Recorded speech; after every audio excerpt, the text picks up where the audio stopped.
नमस्कार दोस्तों, स्वागत है आपका A to Z स्टोरीज अद्भुत ऑफिशियल पर। साधु संत फकीर गुरु रहबरों की सदा ही जय जयकार। आज जिस यात्रा पर हम चलेंगे वे ये है कि सबसे ज़्यादा जो अवतार हुए हैं, संत हुए हैं, जो भक्त हुए हैं, वे भारत में ही क्यों हुए? बाकी जगह आखिर बहुत कम हुए। कहीं ईसा मसीह तो कहीं पर मूसा, कहीं पर पैगंबर मोहम्मद। तो लेकिन जो भारत है, भारत के ही अंदर 88,000 मुनिजन, 33 कोट देवी देवता, 24 गण अवतार, 9 मुख्य अवतार और 10वें कल्कि अवतार का इंतजार है। इतने भारत के भीतर ही क्यों? क्योंकि जहाँ बीमारी होती है वहीं पर डॉक्टर की ज़रूरत होती है। अब यहाँ पर इस बात से अगर आप लोग आहत होते हैं तो श्री कृष्ण जी ने जो है चौथा श्लोक, 7वां श्लोक जो बोला है चौथे अध्याय का, आप ज़रा पढ़ लीजिए। गीता में सभी ज्ञानी लोग हैं, वहाँ पढ़े लिखे होंगे, तो आप एक बार पढ़ लीजिए तो आपको जो है समझ में आ जाएगी कि जो यहाँ मैं कह रहा हूँ वे बिल्कुल सत्य है, उसमें कोई भी झूठ नहीं। क्या कहते हैं? यदा यदा ही धर्मस्य ग्लानि भवति भारत अभ्युत्थानम अधर्मस्य तदा मानम सृजा में हम। कि जब जब धर्म की हानि होती है और अधर्म की वृद्धि होती है, तब तब मैं अपने रूपों को रचता हूँ और साकार रूप से लोगों के सम्मुख प्रकट होता हूँ। फिर क्या कहते हैं 8वें श्लोक में? परित्राण्य साधूनाम विनाश्यच दुष्कृतम धर्म संस्थापन अर्थया स्वयं भावम युगे युगे। कि मैं जो है साधु पुरुषों के उद्धार के लिए, सज्जनों के उद्धार के लिए आता हूँ और पापियों के विनाश के लिए आता हूँ और धर्म की स्थापना के लिए आता हूँ। जिस प्रकार गुरु ग्रंथ साहिब में आया है, संता के कारज आप खलोया हर काम करावण आया राम। कि संतों के कारज जो हैं, कर्म जो हैं, वे कारज संवारते हैं और हर कर्म कर जो है हर काम संवारते हैं वो राम। इसका मतलब क्या हुआ? इसका मतलब तो ये हुआ कि जो सनातन जो हमारा संस्कृति है, इसमें पाखंड बहुत ज़्यादा बढ़ जाता है, अधर्म बहुत ज़्यादा बढ़ जाता है। अधर्मी इतने हैं कि बार बार इस अधर्म को बढ़ाते हैं और उस अधर्म का खात्मा करने के लिए, समाप्ति करने के लिए बार बार अवतारों को आना पड़ता है। यही तो बात रही है। और दूसरा कारण क्या है? जो सज्जन पुरुष है, जो साधु है, उस परमात्मा के अधीन जो भक्त हैं, उन भक्तों के उद्धार के लिए आते हैं। उन भक्तों के पुकार सुनकर प्रभु जो है आते हैं, साकार रूप में आते हैं। वही परमात्मा अपनी कलाओं को भेजता है संतों के रूप में, जो है अज्ञानियों को ज्ञान देने के लिए। जो लोग पापी तो नहीं है किंतु अज्ञान मार्ग पर चल पड़े, उनको बचाने के लिए उस अज्ञान मार्ग से। इसलिए तो परमात्मा ने जो है इतने संत भेजे। इस कलयुग में जो काल था, जब सतगुरु कबीर जी महाराज साहब जी थे, उस काल का नाम ही भक्ति काल रखा गया। वे जो कालखंड था, उसका पूरा नाम ही भक्ति काल रखा गया। इतने भक्त और इतने संत आए, ये सब क्यों आए? क्या किया सतगुरु कबीर जी महाराज साहब जी ने? आके लोगों को चेताया, लोगों को ज्ञान दिया, क्योंकि लोग तड़प रहे थे, कष्ट में थे लोग। तब जो है क्या कहते हैं? यम कर कष्ट सेओ नहीं जाई, हे गुरु ज्ञानी होए सहाय। हे गुरु ज्ञानी हमारी सहायता कीजिए, हमें अब यम का कष्ट सहा नहीं जा रहा। जो भक्त थे, जो साधु लोग थे, वे पुकार रहे थे तो जो सत्य पुरुष थे उनको दया आई। जब देखी जीवन को विकल अति दया, पुरुष जनाई या दया निधि सतपुरुष साहिब तब मोही बुलाया। तो सदगुरु कबीर जी महाराज साहब जी क्या कहते हैं कि जब जीवों को बहुत विकल बहुत दुखी देखा, जो साधु जन थे बड़े दुखी थे, तब सतपुरुष को उनके ऊपर दया आई। बोले तब सतपुरुष साहिब ने मुझे बुलाया। और क्या कहते हैं आगे सतगुरु कबीर जी महाराज साहब, कहे मोही समझाए बहुविधि जीव जाए, चिता बहु तुम दर्श देते हो जीव शीतल जाए, तपन भुजावल जाओ हे ज्ञानी तुम जाओ। और जो है मुझे बहुत तरीके से समझाया कि जाके जीवों को चेताओ, ज्ञान दो, उन्हें सही मार्ग दिखाओ, और तुम्हारे दर्शन से उनकी जो अज्ञान की कारण जो तपन है वे शांत हो जाएगी और उन्हें मुक्ति मिल जाएगी।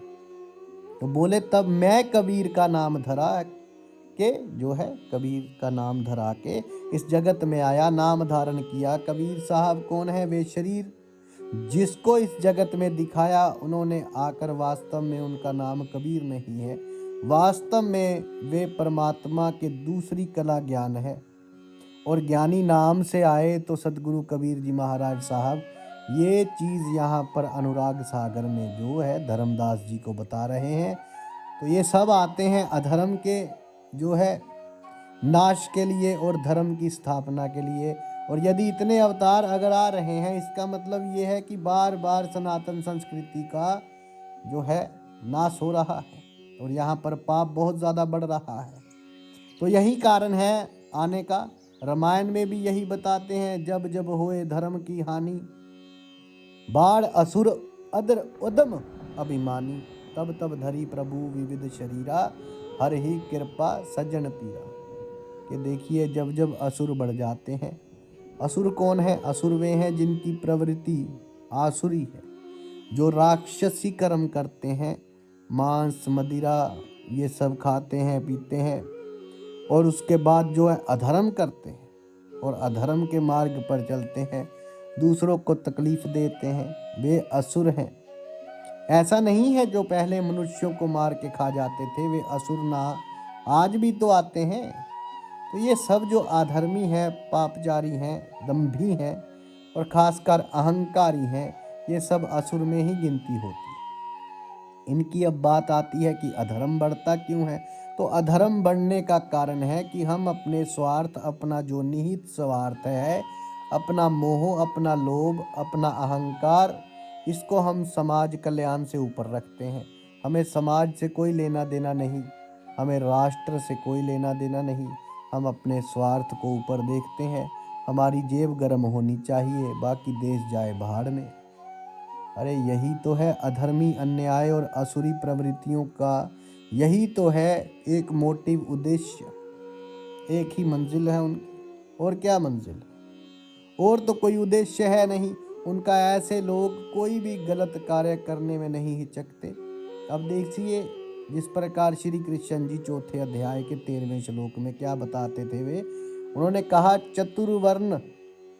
चतुर्वर्णर मया सतम गुण कर्म विभाग से तस्य कर्ता रम अपीम विध्य कर्तारम व्या।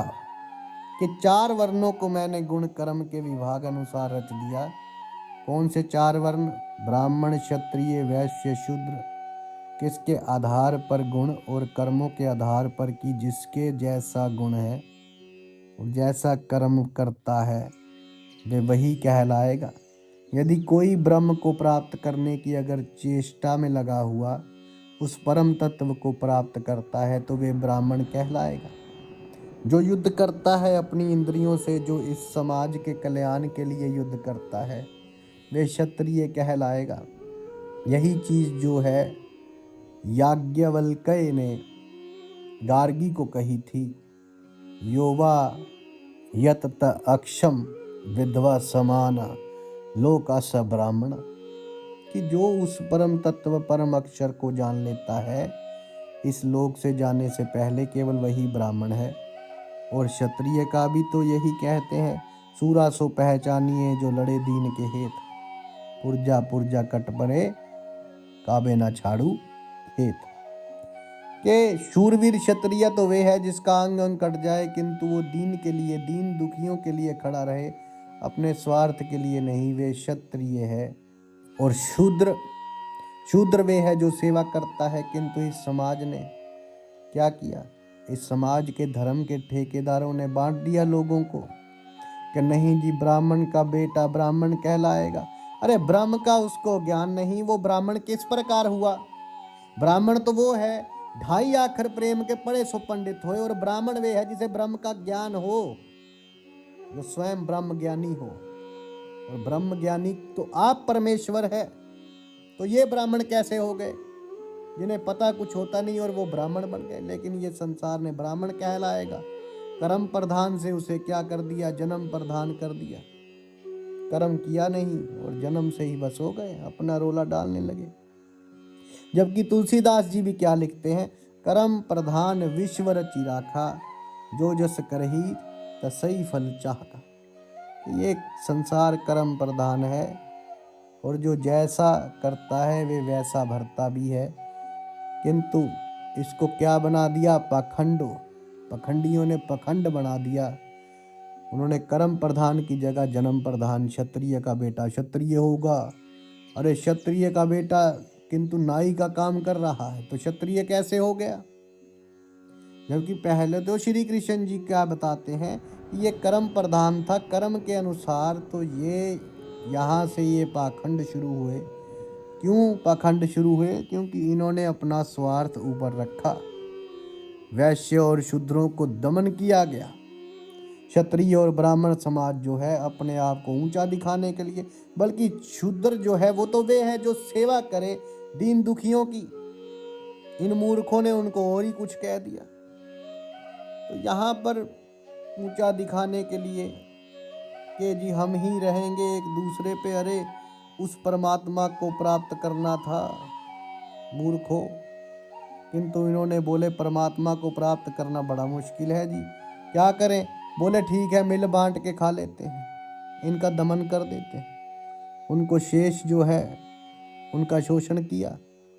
और इस प्रकार पहले के लोगों को धर्म ग्रंथ पढ़ने की आज़ादी नहीं थी, वेद पढ़ने की आज़ादी नहीं थी। केवल ब्राह्मण ही वेद पढ़ेगा और क्षत्रिय वही करेगा जो ब्राह्मण कहेगा।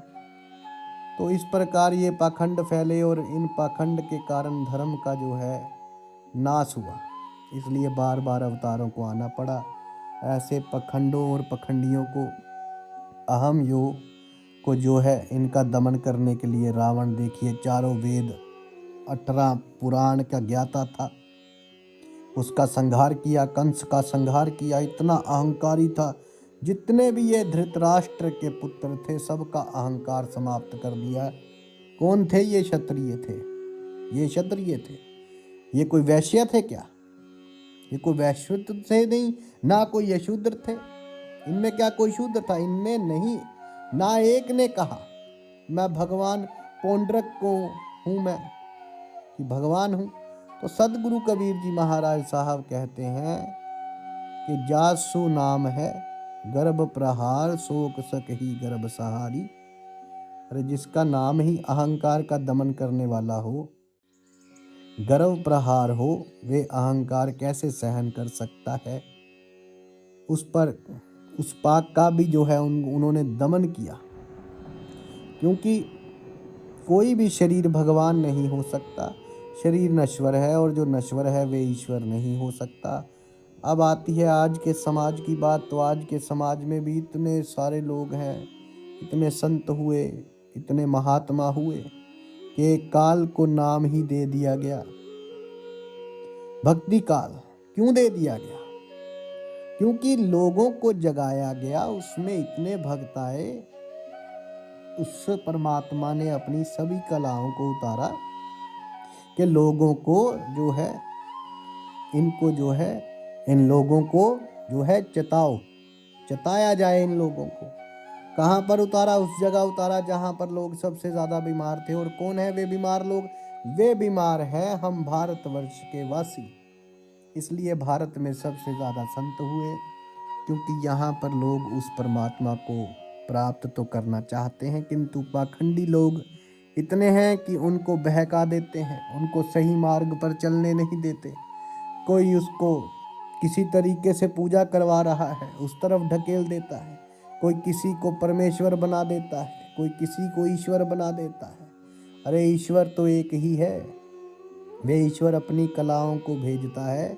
कलाएं हैं ये ईश्वर की, लीलाएं हैं ये ईश्वर की, और हमेशा वे कलाएं ये कहती है कि हम ईश्वर नहीं, मत करो हमारी पूजा, मत बनाओ हमारी मूर्ति, लेकिन हम उन्हें ही पूजते हैं। यही तो चल रहा है, और क्या रह गया। अब इस प्रकार का पाखंड चल रहा है। ये पाखंड से अपने बच्चों को बचाने के लिए आप उनके सामने जो है सत्य जो है सत्संग कीजिए, क्योंकि बच्चा वे सीखेगा जो देखेगा। शराबी है, शराब पीते हुए देखेगा तो शराब पीना सीखेगा, और सत्संग करते हुए देखेगा तो वो सत्संग जो है देखेगा। मुस्लिम समाज को देखिए, वे अपने बच्चों को जब छोटे होते हैं तभी से ही ले जाना शुरू कर देते हैं मस्जिद में, और वहाँ पर वे नमाज अदा करते हैं ताकि उनके बच्चे वैसा सीखें। 5 वक्त की नमाज अदा करते हैं। तो ज़रा बताइए, यहाँ तो जितने हिंदू हैं और सनातनी हैं कितने वक्त पूजा करते हैं और किसकी पूजा करते हैं बताइए। अगरबत्ती घुमा दी और सोचे कि हम पूजा कर दी। हम तो बड़े धार्मिक हो गए कि हमने अगरबत्ती जला दी, धूप जला दी, हम तो बड़े धार्मिक हो गए, मंदिर जा आए बस। इस भ्रम को निकाल दीजिए मन से लोगों को। यहाँ हो सकता है बात बुरी लगी रही हो, आप लोगों को बात लगे बुरी, लेकिन इस बात को याद रखिए कि सत्य यही है, और सत्य कड़वा ही होता है। वो कड़वी जुबान में ही बोला जाता है। शांतकारं भुजगशयनं पद्मनाभं सुरेशं विश्वधारं गगन सदृशं मेघावर्णं शुभंगं लक्ष्मीकांतं कमलनयनं योगी विद्यानिगम्यं वंदे विष्णु भवभयहरणं सर्वलोकैकनाथं। इस सर्वलोक का एक नाथ है वे परमात्मा, वे ईश्वर।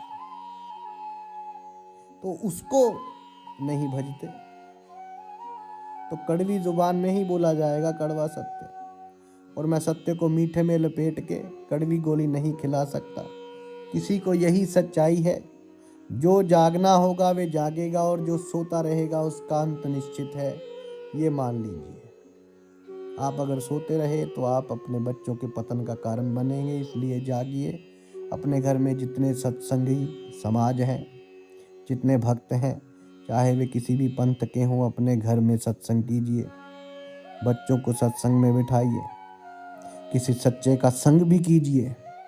कोई गुरु रहबर ढूंढिए, उनसे उस सत्य की बात सुनिए, क्योंकि मिल साध संगत केवल भज नाम।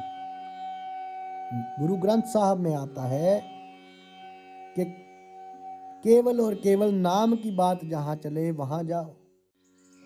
तो शरीरों के बारे में मत बताइए, ये कृष्ण है, ये राम है, ये कबीर है, ये नानक है, ये दादू है, ये वो है, ये वो है। ना शरीर तो नश्वर है, शरीर आए और गए, शरीरों का नाम था वो चले गए। परमात्मा का कोई नाम नहीं है, नाम अनामी सदा सत्य है, दूजा सत्य ना होए। केवल वो अनामी जिसका कोई नाम नहीं है, केवल वही सत्य है, बाकी कोई सत्य नहीं। अब उसे चाहे अल्लाह कहो, चाहे वाहे गुरु कहो, चाहे राम कह लो, चाहे कुछ भी कह लो, बाकी सब कुछ झूठ है, दूजा सत्य ना होए। जब श्री कृष्ण अंतिम दिनों में थे, युद्ध के जो महाभारत का युद्ध हुआ उसके भीतर आखिरी में जब बलराम जी आए भीम और दुर्योधन के गदा युद्ध के समय, और भीम ने जो है जांघा के नीचे प्रहार किया, कमर के नीचे, तो बलराम जी बोले तूने मेरी शिक्षा को लज्जित कर दिया कि मैं तुझे जो है इसका दंड दूंगा। तो श्री कृष्ण जी ने क्या कहा कि दाऊ बीच में ना पड़ो, जब धर्म और अधर्म का युद्ध हो रहा हो तो आप तीर्थ के लिए चला जाओ, आप जो है तीर्थ के लिए चला जाओ। आपने जो है धर्म का पक्ष नहीं लिया, आप तीर्थ के लिए निकल गए। और जब सत्य असत्य की लड़ाई हुई, जब धर्म अधर्म की लड़ाई हो, तो केवल एक ही तीर्थ बच जाता है, युद्ध। युद्ध स्थल जो है, युद्ध भूमि के अलावा और कोई तीर्थ होता ही नहीं है। और जो व्यक्ति धर्म की पक्ष ना लेकर, बेशक आप अधर्म का पक्ष ना लो, किंतु अगर आपने धर्म का पक्ष नहीं लिया, इसका मतलब है कि आप अधर्म का साथ ही दे रहे हैं। तो आज के परिवेश में देखें तो किस लिए अधर्म बढ़ रहा है? इसलिए क्योंकि हम देखते हैं अधर्म होते हुए भी, अत्याचार होते हुए भी, फिर भी हम बोलते नहीं कि अरे अपना क्या जाता है, हमारे साथ थोड़ी ना हो रहा है, किसी के साथ हो रहा है होने दो, दूसरे के साथ हो रहा है। लेकिन याद रखिए, वे कल को आपके साथ भी हो सकता है। आप ही उस अधर्म को बढ़ावा दे रहे हैं। यदि उसी वक्त 4 आदमी खड़े होकर अगर धमका दें गलत कार्य करने वाले को, उसकी हिम्मत है कि ये दोबारा करे? नहीं कर सकता। किंतु हम नहीं बोलते और इसी कमज़ोरी के कारण अधर्म बढ़ता है, क्योंकि हम अपने स्वार्थ को देखते हैं, अपने स्वार्थ को समाज के कल्याण के ऊपर रख देते हैं। तो यही चीज़ आपको अब भी करनी है। ये आखिरी मौका है, शायद इसके बाद किसी को मौका मिले या ना मिले। इस जीवन काल में आज जब पाखंड अपने चरम पर है, हजारों पंथ चले हुए हैं, ऐसे में इस सत्य को हर एक व्यक्ति तक पहुंचाने का जिम्मा हम सभी का ही तो है। उस परमात्मा की प्रेरणा से, उस सतगुरु साहब की आज्ञा से तो जो है ये इस कार्य में हम लगे हुए हैं। इस सत्य को आप लोगों तक पहुंचा रहे हैं। अब ये आप लोगों का जिम्मा है कि आप इस सत्य को आगे बढ़ाते हैं, ताकि लोग इस पाखंड से निकले, या आप चुपचाप शांति से बैठ के तमाशा देखना चाहते हैं, ये तय आपको करना है। हम आप लोगों से सिर्फ इतनी ही बेनती करेंगे कि जितना हो सके इस सत्य को ज़्यादा से ज़्यादा फैलाइए, आप लोगों तक पहुंच सकूं। ताकि आज के समय में सोशल मीडिया ऐसी चीज़ है जहां पर बहुत प्रकार की ये पाखंड फैलाए जा रहे हैं, बहुत प्रकार के प्रचार किए जा रहे हैं।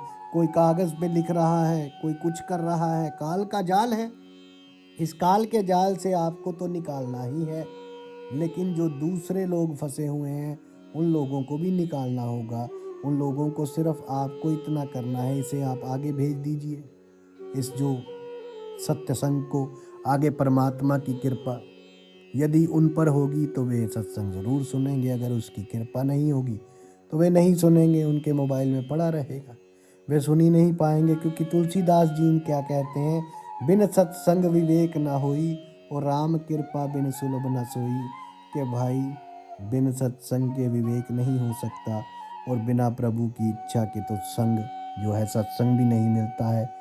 तो आप सिर्फ अपना काम कर दीजिए, आगे उस परमात्मा की इच्छा है कि वे किसे पार लगाना चाहते हैं और किसे नहीं। जो भक्त होगा, जो सज्जन होगा, वे उसे ज़रूर पार लगा देंगे, किंतु जो अधर्मी होगा वे पार नहीं हो पाएगा। क्यों? वो सुनेगा ही नहीं।